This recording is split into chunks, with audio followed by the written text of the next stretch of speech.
Ieri si è svolto in modalità videoconferenza un importante vertice del distretto di pesca Nord Adriatico, presieduto dall'assessore alla pesca della Regione Veneto, Cristiano Corazzari. All'incontro hanno partecipato anche gli assessori dell'Emilia-Romagna e del Friuli Venezia Giulia, insieme ai rappresentanti delle organizzazioni professionali di categoria e sindacali. Il principale argomento di discussione è stato il problema dell'invasione del granchio blu, che sta causando seri danni alle attività produttive legate all'allevamento dei molluschi bivalvi nell'Adriatico settentrionale. Il documento ufficiale del distretto di pesca approvato durante la riunione costituisce una base di lavoro concreta per affrontare la questione in modo tempestivo ed efficace. Il documento descrive le caratteristiche del fenomeno e di questo predatore di vongole veraci, mitili e ostriche e sottolinea l'importanza della fascia costiera dell'Adriatico settentrionale e delle aree lagunari per l'economia locale, con migliaia di imprese di pesca e acquacoltura coinvolte. In particolare, nei comuni del Delta del Po, Emiliano Romagnolo e Veneto,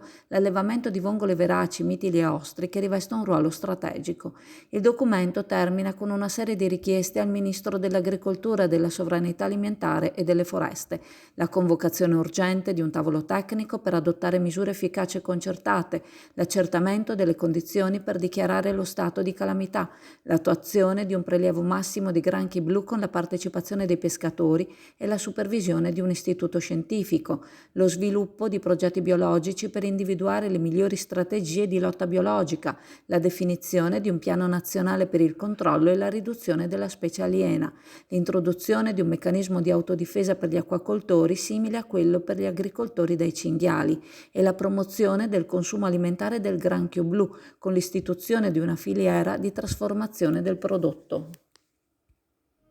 SD Auto informa della novità per il 2023, la revisione dei carrelli in sede. Si effettuano revisioni in sede dei rimorchi di massa complessiva non superiore ai 3.500 kg, 01 e 02,